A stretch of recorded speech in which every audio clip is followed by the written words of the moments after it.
UFO Chronicle is a nonfiction narrative documenting more than 2 decades of John Ellis's recorded experiences, observations, and journal entries involving unexplained aerial phenomena, alleged extraterrestrial encounters, and advanced technologies.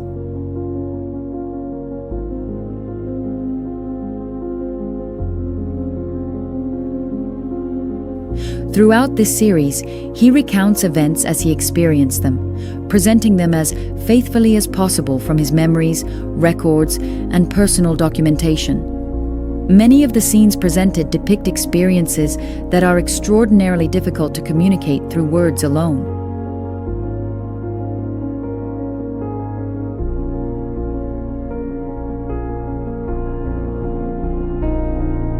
Including AI-generated imagery, animation, and cinematic effects, are artistic reconstructions created to represent, as accurately as possible, the events John describes experiencing. They are not intended as works of science fiction or fantasy, but as visual interpretations of accounts that challenged his understanding of reality. To make the journey more engaging, the presentation occasionally incorporates moments of humor and creative expression. These artistic elements are intentionally included to provide balance and individuality while preserving the integrity of the narrative and the substance of the experiences being described. The series follows John's reported encounters with beings and technologies he believes were part of a hidden operation spanning multiple continents and remote locations. Along the way, he describes forming relationships that led to experiences that were, at times, both extraordinary and dangerous. UFO Chronicle represents only a small selection from hundreds of unusual events, observations, and encounters documented over more than 20 years. Whether viewed through the lens of belief, skepticism, or curiosity, we invite you to set aside expectations and consider the journey as it was experienced and recorded by the author.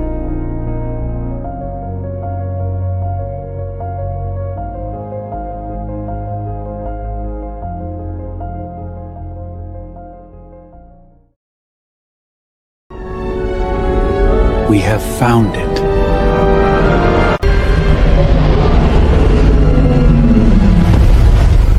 Chapter 1. Starseed. Does intelligent life exist on other planets?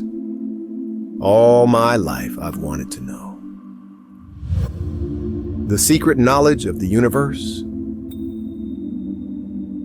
The United States dropped the atomic bomb on Hiroshima. Our civilization showcased mind-blowing technology that could destroy their planet. The atomic bomb altered millions of individuals' core beliefs who believed we did not have the power to do so. The event made them question their reality. Similarly, the profound events I share in the UFO Chronicle shattered my reality. My world turned into dust. Life became an illusion, an old framework of stories, false thoughts, ideas, and concepts.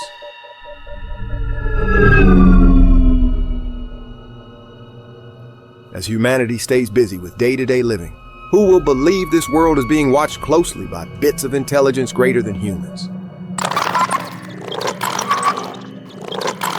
The strangers of the galaxy may shed light on our future, perhaps with a microscope, might and design so powerful, it will make even the unreasonable critic take notice, or those still climbing out of the dark ages who know very little about UFOs. Have we always been observed or controlled by other societies from deep space? Does the government know about the Matronic Sphere surrounding our planet, which can replicate the sun, moon, and stars? When I found out the truth, the tall stretch of my discovery began 20 years ago, when the great strategist of another world allowed me to observe their alien technology.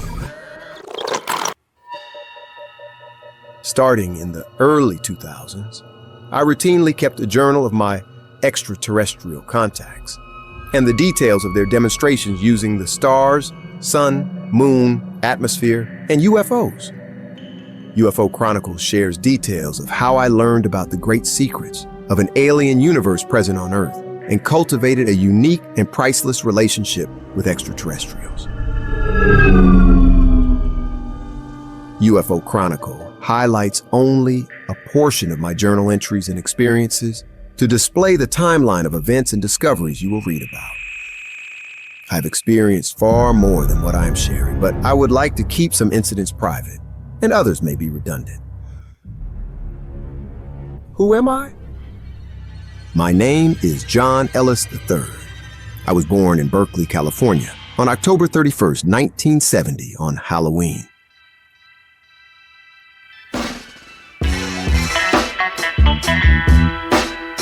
I grew up as an average child who had an adventurous soul.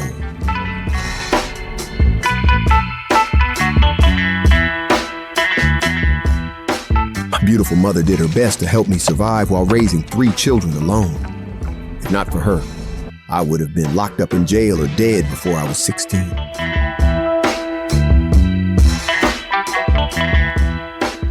As a young man maturing in the urban city of Oakland, California, she encouraged me to stay on a straight and narrow path and be the best human I could be.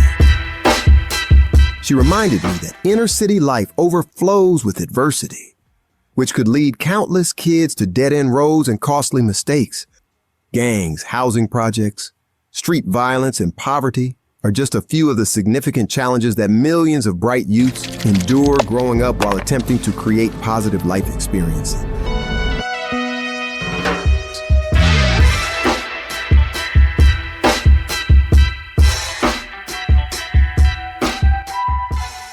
By age 5, I believed I was wise beyond my years. Although I lived in poverty and struggled to maintain a healthy state of mind, I was convinced not to allow great hardships to destroy my faith. I can create my reality. I did my best to maintain the confidence of a prophet or inventor, but seldom achieved this feat for more than a few minutes. My youthful ability to think positively without becoming affected by my challenging environment was too hard of a task. I needed another outlet to keep my negative thoughts at bay.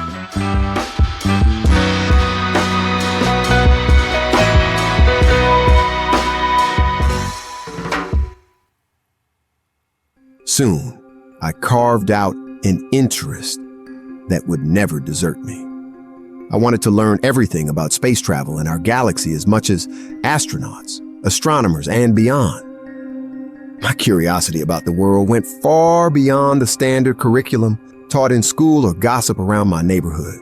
General discussions for most boys in the 1970s and early 1980s centered around video games, sports, cartoons, and girls. But I wanted to talk and learn about some of the universe's great mysteries. Was there intelligent life in outer space? How can we contact them? Can we travel through time? I enjoyed exploring nature and watching the stars for long hours without breaks. I remember climbing onto a small garage behind my grandmother's house when I was only 6. Without her knowledge, I would watch the brightest stars twinkling the night away until very late. My more substantial interest in the sparkly dots in the sky developed between 6 and 9 years old. During that time, I indulged heavily in watching the Twilight Zone TV series, hosted by Rod Serling. The popular TV show highlighted characters from all walks of life, working through unique scenarios, dilemmas, and mind-twisting encounters that made me think deeply about my life and the universe. The Twilight Zone series made me wonder if life existed on other planets.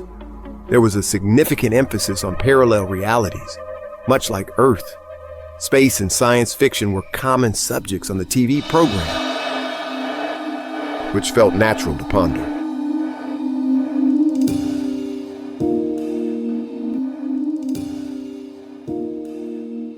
Following a path of healthy stimulation, while still relatively young, only 10 years old, I started doing odd chores around my neighborhood to save up enough money to order a set of Time Life books, which I saw advertised on TV. The title of the book set, The Mysteries of the Unknown, drew me in immediately. 3 weeks later, I ordered the exclusive collection of books. When they arrived, I could barely contain my satisfaction.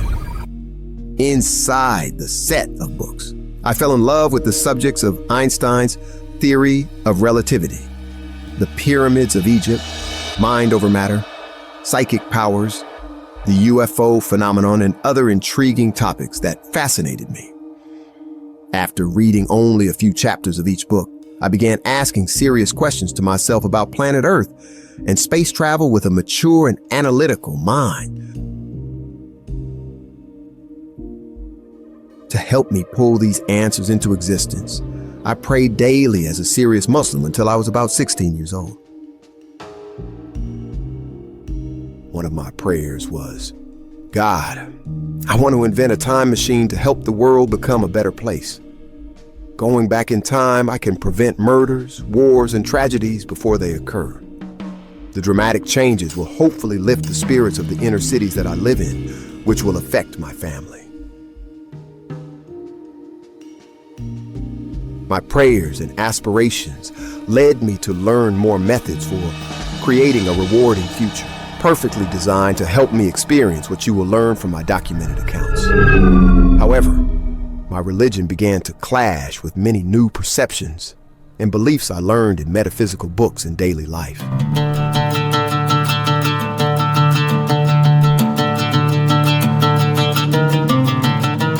Inner guidance was steering me away from organized religion. Soon, I would release the struggle and come to a significant decision.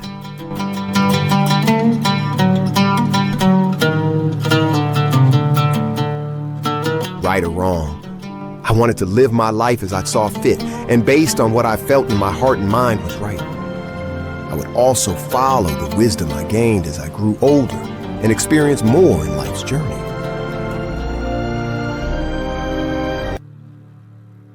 After I stopped practicing and following organized religions, a close aunt I dearly love introduced me to Tony Robbins' teachings. With my new mindset, I felt free and encouraged to follow my internal guidance. I also learned how to use the law of attraction to manifest my desires. I strictly became an individual who defined his world by following his internal guidance system.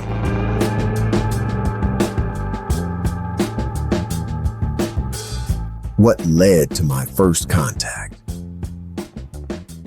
When I moved from the Bay Area to Los Angeles, California, in 1993, I was 23 years old. It was the first time I had moved away from the Bay Area alone. I was excited. I looked forward to expanding my training business in a larger city, but it wouldn't be easy. Since I was a fantastic success in Oakland, I believed LA would be a great place to live and possibly train celebrities. The metropolis refuels itself constantly with individuals who want to become movie stars.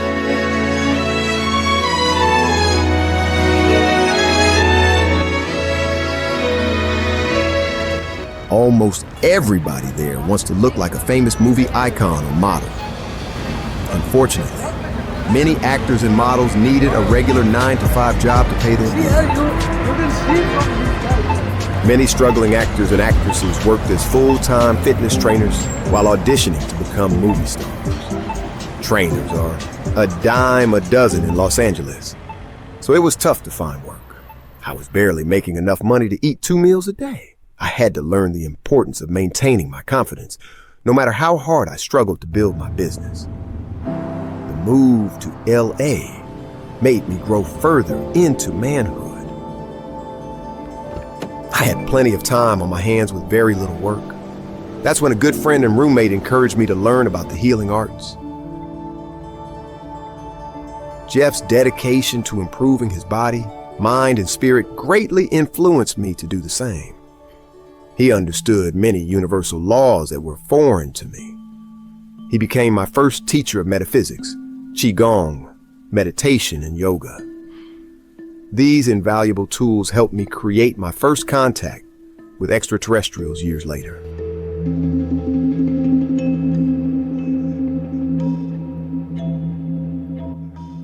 Active meditation and visualization exercises are essential keys for attracting anything you desire.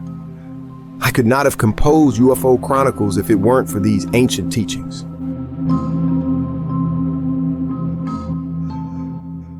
At the beginning of 2000, my dear friend Serena Carlin introduced me to her Abraham Hicks material. The tape cassettes discussed universal laws, specifically the law of attraction. A channeler named Esther Hicks teaches the Abraham Hicks material.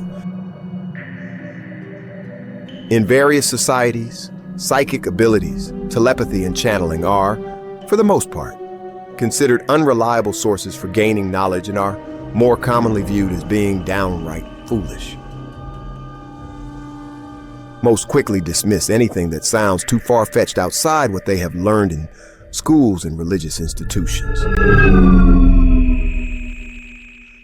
These limited beliefs caused my dear friend Serena to be cautious about introducing me to the Abraham material. But I was very open to learning. The idea that channeling mentalists and psychics could be real allowed me to be very receptive to learning more about their talents. The Abraham material explains applying simple universal laws to your life in many live recordings in a packed auditorium. At the same time, Esther, who channels Abraham, answers the audience's endless questions on any subject. One such topic, Esther claimed that human beings could attract and/or create anything they desire, without exception, by properly using the powerful law of attraction. Her clear and straightforward explanations immediately grabbed my attention. After listening to the educational cassettes, I concluded that the Abraham Hicks material and the universal laws discussed matched my philosophies. Abraham Hicks material accepted all sexual orientations, supported my belief that life on other planets existed, and emphasized positive thinking.